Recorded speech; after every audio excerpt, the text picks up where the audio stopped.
everyone, it's Misty here. Happy Wednesday. Welcome to another day in my 2023 holiday card series. Hello, if you missed it, I'm back. And in Monday's video, I give you a brief explanation about where I've been and what's been happening. So if you want to know more, you can check that out, or you can follow me over at my At Home with Misty channel. So this week we're focusing on die cuts from Doodlebug and using dies like steel rolled dies. And so I am making cards using both. We're not doing any stamping this week, but I promise we'll get back to stamping soon. So if there's any techniques, etc., you would like me to share and break down for you, leave them in the comments down below. While you're down there, don't forget to subscribe if you haven't already. We are inching closer to 14K, and once we get there, I have a huge giveaway planned. So and it will be open internationally, so I can't wait for us to get there. You can follow me on Instagram. I also have a Facebook page, a Facebook group, and an Etsy shop. So if you're interested in getting a holiday card kit, or if you're just interested in purchasing some cards that you've seen me made, you're welcome to do that down below. So in today's video, I think I'm making 3 more cards. One of them may be a set of lunchbox cards, which I absolutely love to make. And I do have some of those in the Etsy shop as well. Okay, so that's enough jibber jabber. Oh, leave me a comment letting me know if you're new and where you're from. So I can formally welcome you to our little elfie group here. But other than that, let's head over to the craft table and I'll walk you through today's cards. Friends, the first card in today's video is going to be not really a patchwork card, but it kind of feels that way to me. I'm using this piece of craft paper that, of course, I had in my stash. And then you guys know I save all of these teeny tiny little pieces, and we're basically going to make a paper pieced background. So I'm just going to use all of these strips on the back, or excuse me, on the front of this paper. And it gives it kind of like a quilted look. And it's a great way to use up your scraps. You guys have seen me do this before. It's really kind of simple. You can use any width. I think the hardest part for me is choosing what patterns I want to use and then making sure that I have ones that are going to stretch from side to side. It's a little bit easier when you're doing like a square, but when you're doing like a rectangle, it's not always as easy. Of course, you could just do a piece of paper and then use a die cut to cut it out, which is exactly what I'm going to do today. There's no rhyme or reason to which ones I'm putting down. It's basically just which ones are long enough that will go from, side to side.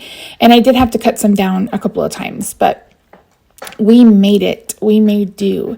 And again, I just love this technique. It's a great way to use up pieces of pattern paper. It's fun because then you can see kind of all the patterns that you have in this pattern paper. So yeah, I'm still looking, still pulling. All in all, there's 2 hours worth of footage that I edited down to 13 minutes.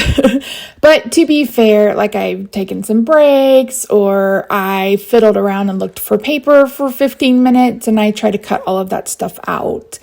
But yeah, so I'm a slow crafter anyway. And again, when I do something like this, I just turn on YouTube and go to town.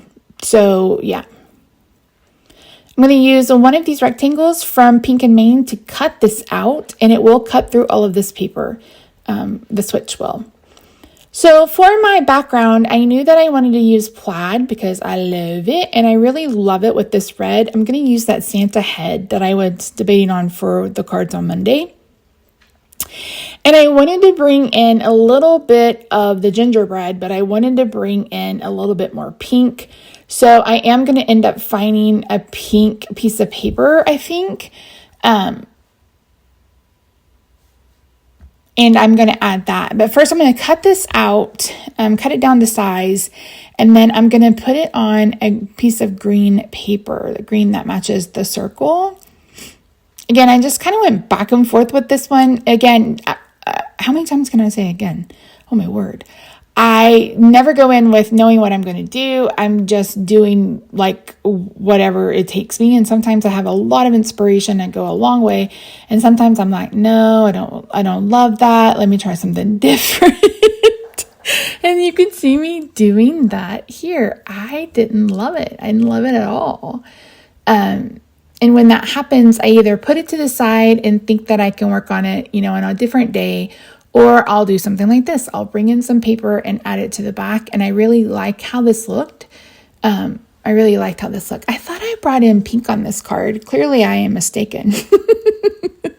It must be on a different card. I don't know what I'm thinking. So I'm going to go ahead and run this through the die cutting machine too. I'm using the largest stitch die, so this will make this have a 1/4 inch border on all 4 sides. And then I'm going to adhere the rectangle using some of the Scotch adhesive. This is just allows it to be popped up, but it's not popped up so high that we're going to have issues.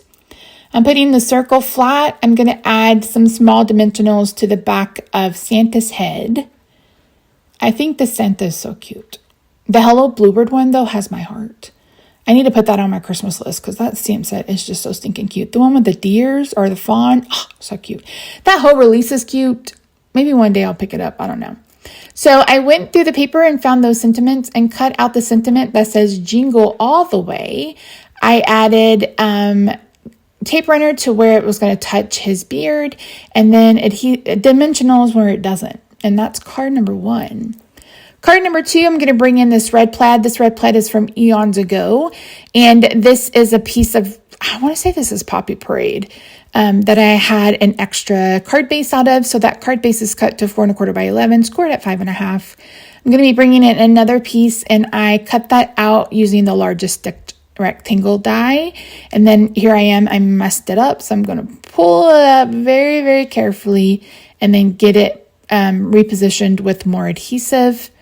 I tend to do that a lot. If you saw the picture of my Christmas tree, the topper is hella crooked. And I can't convince Rob to get up and just use a broom and push it over a little bit. He won't do it. So I really wanted to use this kind of baker's shelf. I had the word the other day and now I've lost it again. But I think it's really cute. And this would be a fun gift to give to someone who really loves to bake around the holidays. I wanted a little bit more kind of decoration with it. So there's lots of little cooking utensils. And I found these 2 little teaspoons and I thought they were perfect.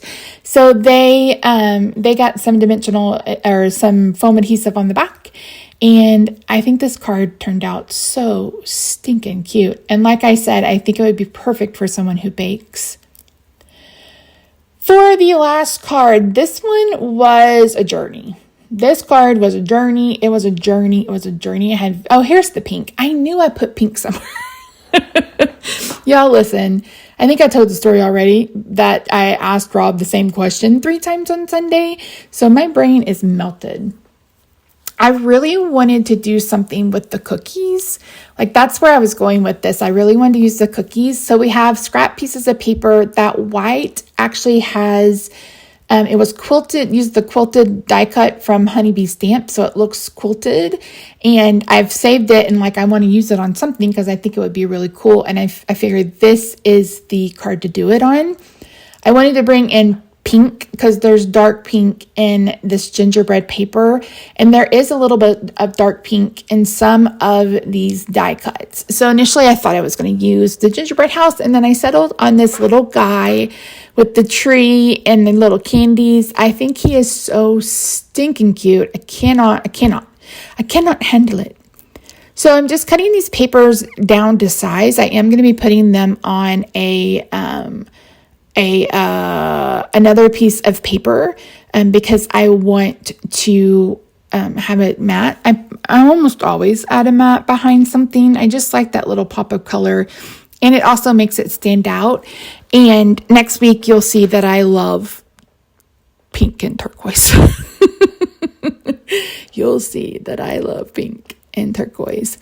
You can see that this has the branding band at the bottom. I didn't even bother cutting it off because I knew that this piece of other piece of paper would cover it up.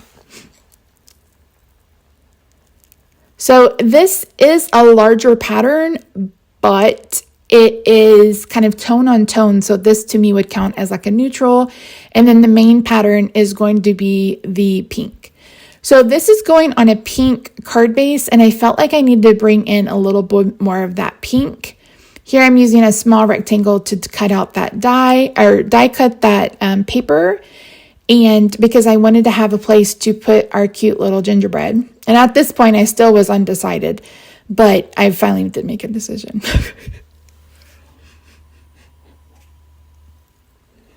So I'm going to run that through, and then I decided that I wanted to have a frame as well.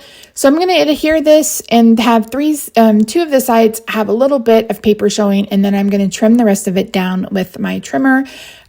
I always apologize, but this is zoomed out as far as it'll go for the most part.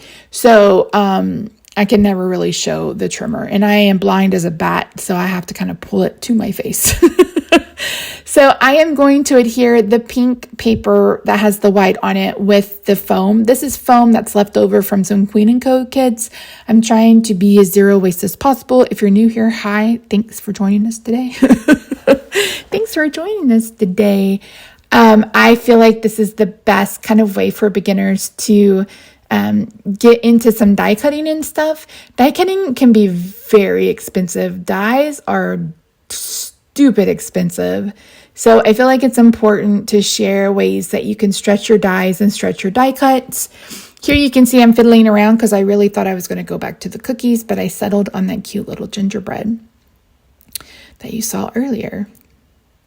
I'm also going to bring in a gumdrop and a peppermint from my little container that has the small bits and bobs in it.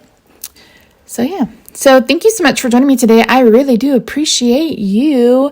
If I already said it, I apologize, but I can't remember. But I think next week I'm going to do my favorite colors. So if you are interested in that, be sure to come back. I haven't decided yet. I kind of started filming the first one, but then I got distracted and then I got up and moved away. So I may have to go back to it and we'll see what happens. But anyway, that's it. Don't forget to subscribe if you haven't already. You can follow me over on Instagram. I'm at TheJollyFatElf. I have a Facebook page and a Facebook group. I think I'm more active on those really than anywhere else. In the Facebook group, you're free to ask me questions, etc. You're free to do the same thing in the comment sections here. If there's something that you need me to explain, feel free to ask. I am more than willing to help. Here is a look at these really cute cards. And like I said, I hope these are available in the Etsy shop. I have a couple of hours, so we'll see. All right, friends, I'll see you Friday for another card. Bye for now.